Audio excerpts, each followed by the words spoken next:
Well, he says, you know, it's written all over your face. You're afraid of going to a seance. But he says, I know you. He says, you're going to come. And then he started telling me how brave I was when I was aboard ship, you know, different things.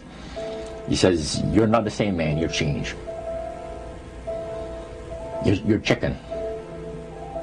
That's all I needed to hear. I said, when do we go to a seance? So one Saturday evening, we were in the place. It was our first time. Very beautiful place. The medium was a lady. She had a gorgeous new home in Montreal. And there were about 20 invited guests there, which I was one of them. And she communicated with the spirits for different people there. And they were telling them what the spirit said. One man said, I would like to talk to my friend that died 6 months ago. But I don't want him to appear. Just want to talk to him. Because he says, I don't trust you talking to my friend for me. So the medium says, let me inquire of the spirit. Yeah, the spirit will talk with you. And that big masculine voice was heard in the place. It says, hi Frank. It's nice of you to ask for me to talk with you. And they had a little chat. And after it was over, Frank says, this is the greatest thing on earth, to be able to talk with the spirits of the dead. Then the medium said, we have a very special surprise tonight for you people. A spirit will manifest itself openly here in a few minutes. And it's like a big gust of wind hit the building. And right through the wall. Now the lights weren't terribly bright, but they were like living room lights. A couple of floor lamps and maybe some of these. And that translucent being seemed to come right out of the wall. How did you feel right at that moment? It's almost like my heart stopped a little bit. You know, very weird feeling. So it was a lady in a beautiful evening gown, soaring. And she said to Mary, my dear sister, you are so wonderful to have asked for me. And Mary fainted and fell right off her chair on the floor. And a couple of guys jumped up and picked her up, and it's very gone. And that was the beginning of it. That's how you got into it. Yeah, that's the way I got into it. After a while, you see, there's something interesting about the human mind. You can adjust to an awful lot of stuff. You can adjust to a lot of things that would terrify you to begin with. After a while, they become common and ordinary. So you mean contact with the supernatural can become commonplace and ordinary and doesn't bother anybody? Yeah. In other words, the more that you do it, you're not uncomfortable. That's right. It's just not an uneasy feeling. Yeah. So how did you feel about it? Then I got into a secret society that worshiped the spirits, you see. Well, how is that different from the seance, Roger? It happens that the seance are not involving in many ways. But when you get into a secret society of spirit worshippers, then, and especially when you're invited there by the direction of the higher-ups in the spirit world, you never get out of there alive. And this is exactly what my friend and I were up against. We didn't know anything about. And there was a very, very popular big band leader. Jazz musician? Band, yeah, very famous. And one night we went to one of these seances, and he was with his wife. So Roger, you're at this restaurant. What happened? We sat there, and we had our favorite alcoholic beverages, you know. And as we talked, the band leader says, he says, I want power. I go right to the source of power.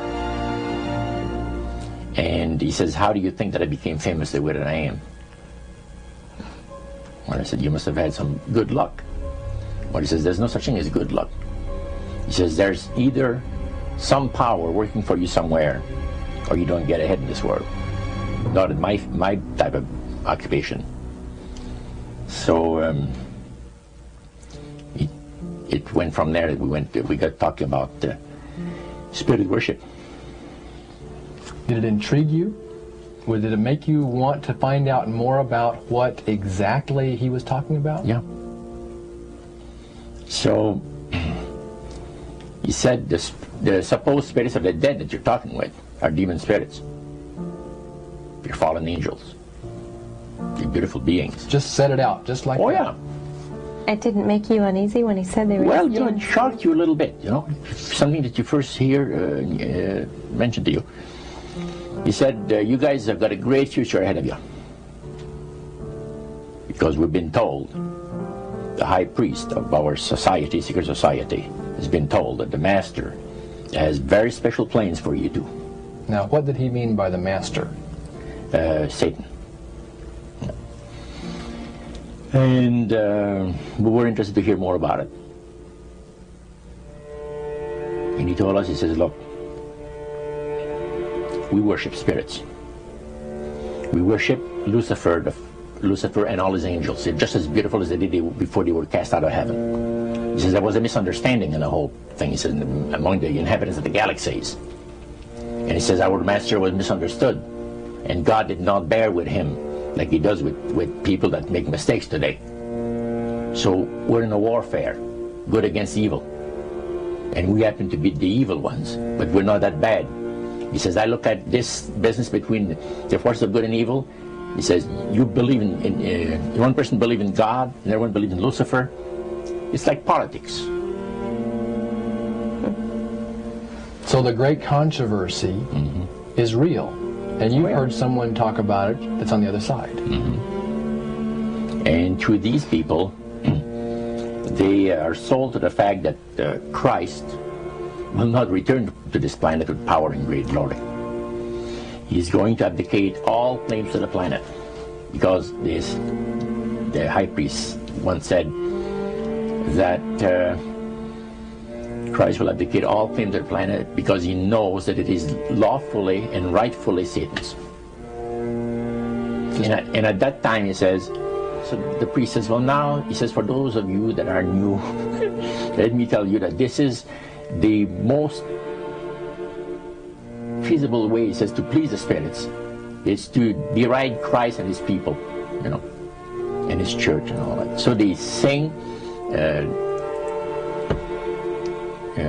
out of Christian hymnals. They didn't sing Christian words to the hymns, however. Well, they changed a lot of them. Yeah. Not for it's a form of blasphemy. Yeah. Such as you see today in the rock music world. You see the entertainers, they have these crosses. The ladies got earrings, crosses. The guys got crosses. This is a form of blasphemy, a form of deriding Christ. You see. Spirits cause the people to do that, to find pleasure in wearing this type of emblem, which is the cross is the emblem of the crucifixion of Christ to the Christians.